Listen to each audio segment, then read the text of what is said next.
Welcome, welcome, welcome to another episode of the Lords of Consciousness videocast. I'm your host, Clint-culberson, coming to you from the sunny deserts of Arizona. Today, I'm joined by a good friend of mine. He's coming from Denver, Colorado. His name is Aaron-Austin.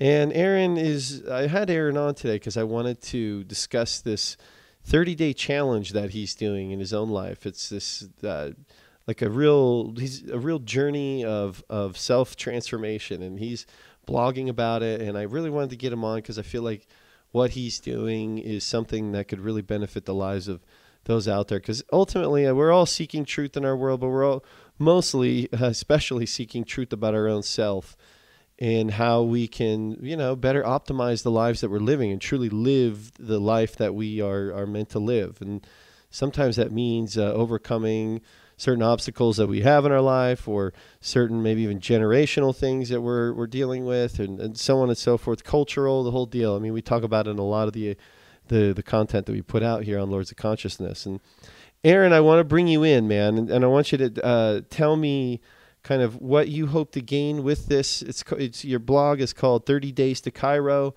And can you first explain even the title and what Cairo means in this case? You're not going to Egypt, right? No, not going to Egypt. Not yet, man. Who knows? Not this time.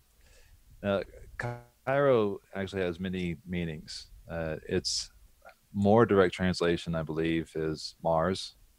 It also stands for. It also translates to the vanquisher, the conquering star, the virile and resourceful man, and it also fundamentally means the victorious.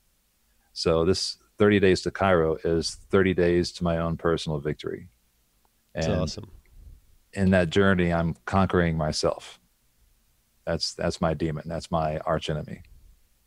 So, I mean, what has brought you to this point to do this and also to blog it and almost create like maybe a collective awareness about your experience over these 30 days? Good question, man. My original idea was to just journal about this privately, and this came out of a workshop I've revisited about 2 weekends ago for a process called Psych K, which is short for psychokinesiology. And that's a process whereby you can make subconscious change by establishing communication with your subconscious through your physical body. And anyone that's done muscle testing knows exactly, or will have some idea what that process is like. And at the end of that course, or workshop, I should say, there's a full day of practice, and where you get to, if there's some things you really want to uproot and you want to, dig down deep into and, make some changes, that's a great opportunity because you've got the instructor there. You've also got the energy of the other people that, have been going through their own changes. And I was finally at a place where I was ready to just, go as deep as possible. I'm done with, kind of peeling back the layers. I just want to slice that onion dead in half, get right to the center of it. And one of the beliefs that I wanted to change was the core beliefs that have been holding me back in all my relationships, and including my relationship with myself, which is this belief that I don't have what it takes, or that I'm not valuable unless I have certain resources at my disposal, like money, for instance, or a car, or anything external, right? So these are things I used to place my identity in. But consciously, I have all this knowledge where I know that that's not right. That's not true.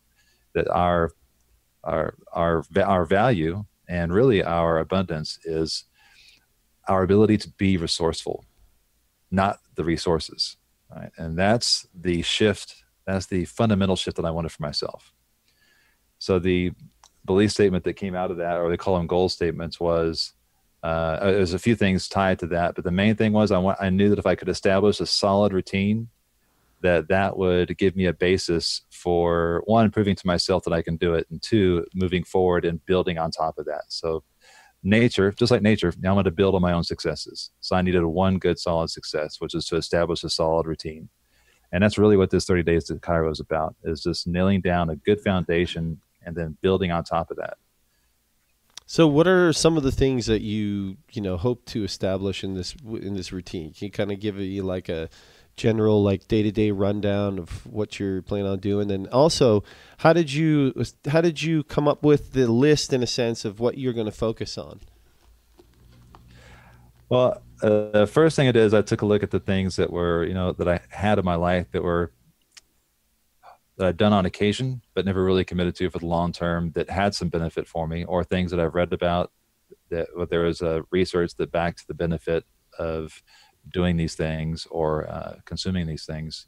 And also, I knew the things that were not good for me. So I wanted to cut out the things that weren't good for me, and I also wanted to add more things to my life that I knew were good for me, or at least give them a try to see if there was a benefit to me. So this 30 days is kind of an experimental period for the things I'm adding, but for the things I want to get rid of, I'm ready to let them go. And so I made a list of things that I will not do and things that I'll cut out of my life for 30 days without question. And I also made a list of things that I'll do daily. Hmm. And I also have I've created a meal plan for myself, kept it pretty simple so it'd be easy to maintain and easy to keep my schedule. And so you asked me a second question. I think, what was that Just second half? give me an example of what's on that list. You got meal plan. Okay. What else are you focusing on? Yeah, so I'll give you my will not do's. Now I'm going to be honest here. Some of these things I'm sandbagging a little bit because they're not as hard for me now as they used to be for me to get rid of. But I'm not going to tell you which ones those are just yet.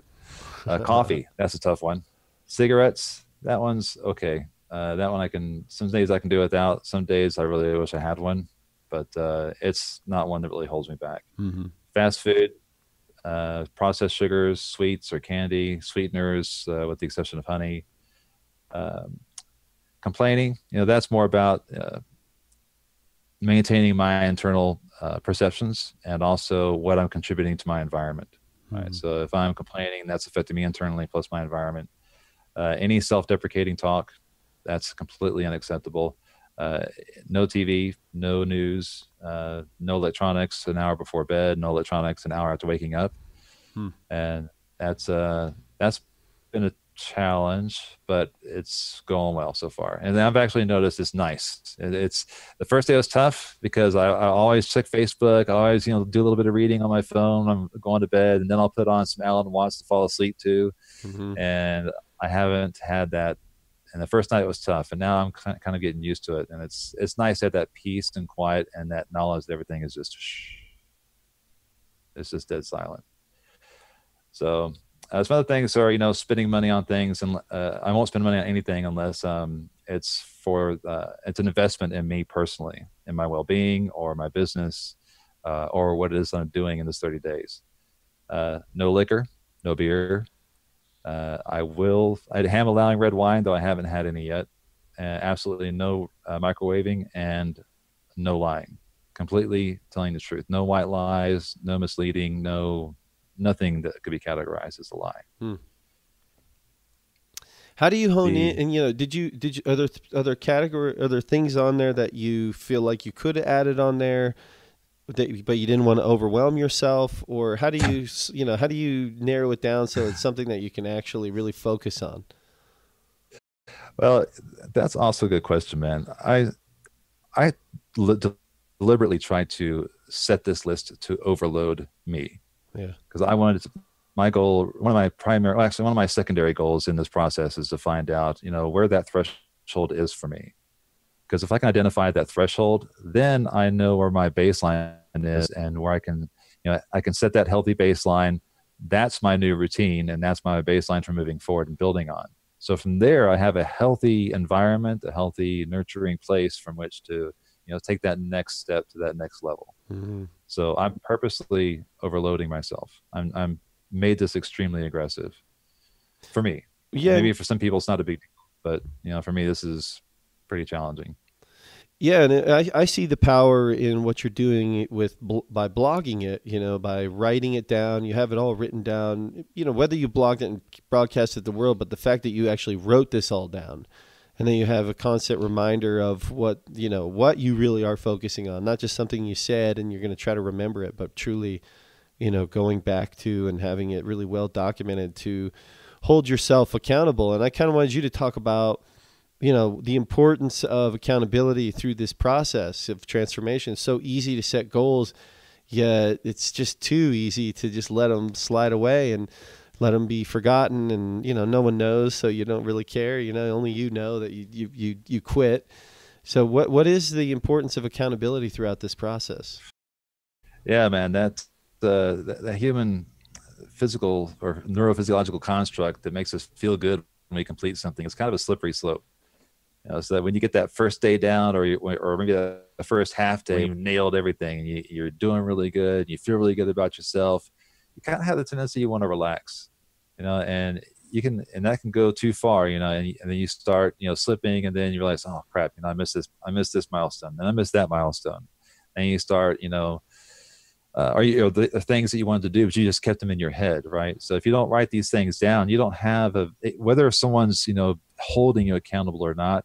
When you don't have it written down outside of you, it makes it so much more difficult to maintain that momentum and maintain that pressure, because you do have to keep pressure on, because it's something new that you're doing. And anything new, whether you're learning how to play the piano, learning Spanish, or learning, how to, to raid a urban structure, in the Navy SEALs, all these things require constant pressure, because it's something you've never learned before, or never done before, rather. And if you just try to keep it all in your head, you're going to lose track of something's going to slip, and then you're going to beat yourself up for it. So the first thing is to write it down externally, right? Whether or not you have anyone, helping you to stay accountable. But, putting it out there and exposing myself in a blog, and, making my personal calendar, publicly available for anyone to view. These are, sure, you could say that makes me more accountable, but really it's still up to me. I could, just shut everything down and say, fuck you guys, I can do this on my own, or, I don't care what you say, I can fuck up for it. I can fuck off for a day if I want to, but it's less about accountability for me in terms of why I'm doing that, and more about if someone's really interested to see the guts of how this thing is working for someone, they get to see that. Because so many times you read a blog, or you read a book, or you see some kind of post about, someone's journey, and they started here and now they're here. Awesome. How the fuck did they get there, man? And they might have like little nuggets, right? But you rarely get to see the dot to dot to dot progress, through their day-to-day life of, how they made those shifts, and where did they struggle? Did they even struggle, or was it easy for them? Right. And also rarely do you see that where they're not selling something. There's not some kind of, there's some underhanded take in their offer. And so I just wanted to make this as open for anyone to, to check out and view, if they want to make their own change. And maybe, it'll come a year later. Maybe someone will happen upon this and they'll say, you know what, this actually might work for me. So how do you keep your focus just on the 30 days? And I mean, are you thinking about, God, what am I going to do after the 30 days? And am I going to be able to really, truly sustain this? I mean, ultimately, on some level, it's like, who cares if you can only do something for 30 days? Can you create a new habit and a new way of being for yourself for the future? And I guess when you're setting out on this journey, I mean, of course, that's got to be somewhat in the back of your mind, but how do you keep the focus on just this 30 days and, in some ways cross those bridges when you get there? Well, there's two answers to those questions. To that question. What am I going to do after the 30 days? Well, I have to wait and see.